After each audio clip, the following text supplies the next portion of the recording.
lagi di Kursus Salon Murah.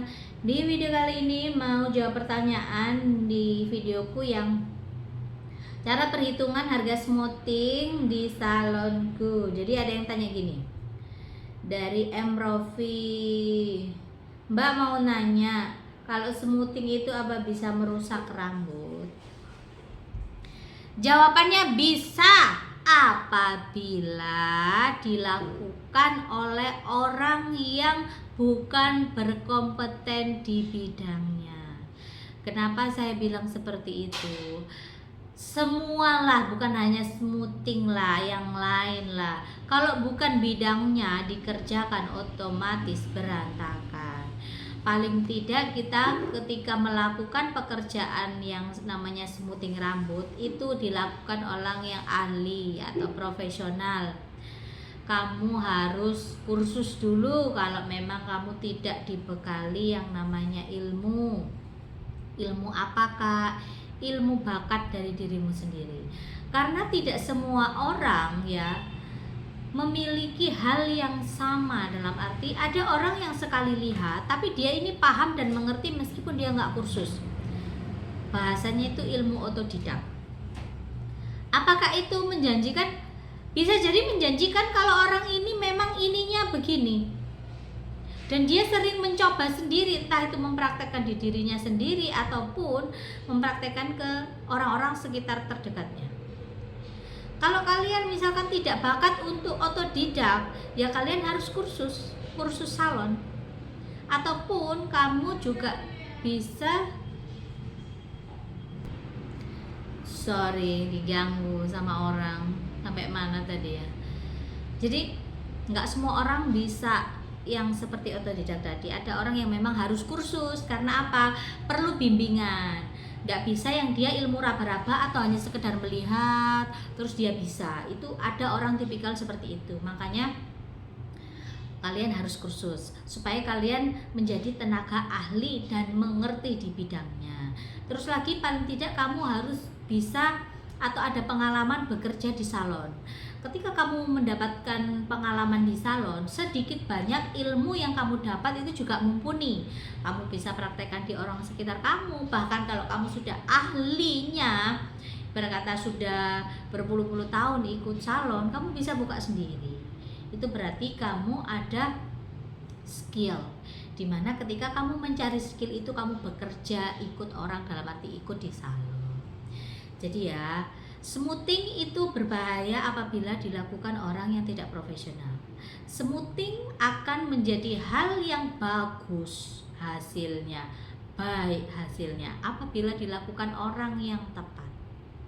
Karena apa? Kalau hanya sekedar kita ngoles aja, terus habis itu mencatok, kalau tidak tahu tekniknya ya amburadul. Karena banyak hal yang sering aku temui ketika aku ngonten seperti ini, banyak yang komentar dan banyak yang curhat, masih banyak yang tanya 90%. Bahkan ada bukan beberapa lagi, hampir rata-rata mereka sudah punya usaha sendiri, udah punya salon nih, itu aja masih gagal melakukan smoothing. Aku tidak bilang mereka ini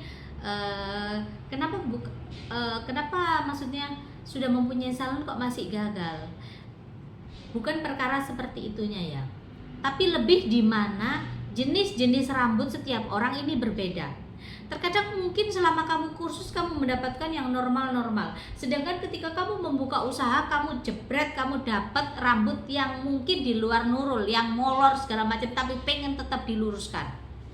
Kalau kita nggak punya pengalaman megang rambut kayak begitu, otomatis ketika kita melakukan treatment smoothing rambut, mungkin kita juga akan kebingungan karena kita nggak bisa ngerjain hal-hal seperti itu. Makanya kita butuh sharing ya. Dan itu banyak loh terjadi kayak gitu.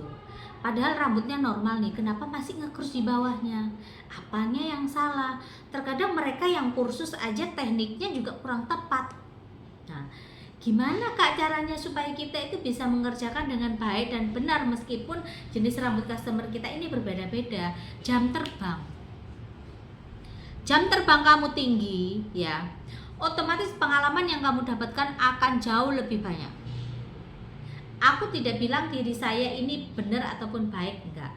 Tapi di tempat aku ya, treatment unggulan nomor satu, kita jangan bahas potong rambut ya. Kalau potong rambut aku setiap hari itu potong rambut. Aku hitungnya treatment ya, bukan potong. Treatment rambut yang paling menjadi best seller di salon aku itu adalah pelurusan. Makanya aku sering membahas smoothing karena aku sudah hampir setiap hari melihat kondisi-kondisi rambut yang aneh-aneh, dengan segala drama yang habis diwarnai tapi ngomong gak diwarnai, akhirnya ketahuan. Nah ini kan butuh yang namanya jam terbang yang tinggi supaya kita ini bisa tahu dan paham meskipun customer kita tidak pernah cerita apapun ke kita.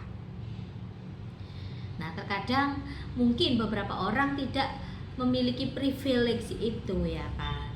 Dan kebetulan aku di tempatku best sellernya smoothing rambut, bahkan hampir setiap hari mengerjakannya. Jadi kita paham betul nih, sekali lihat rambut kita dicuci, kita keringkan, kita cek kondisi rambut, oh, sudah ketahuan nih rambutnya seperti apa, tekniknya seperti ini, dan hasilnya bagus pasti. Pernah nggak Kak ngerasa gagal ketika mengerjakan smoothing rambut? Pernah. Gagalnya karena begini, customer sudah dikasih tahu nih, Mbak, tolong rambutnya jangan di ini ya,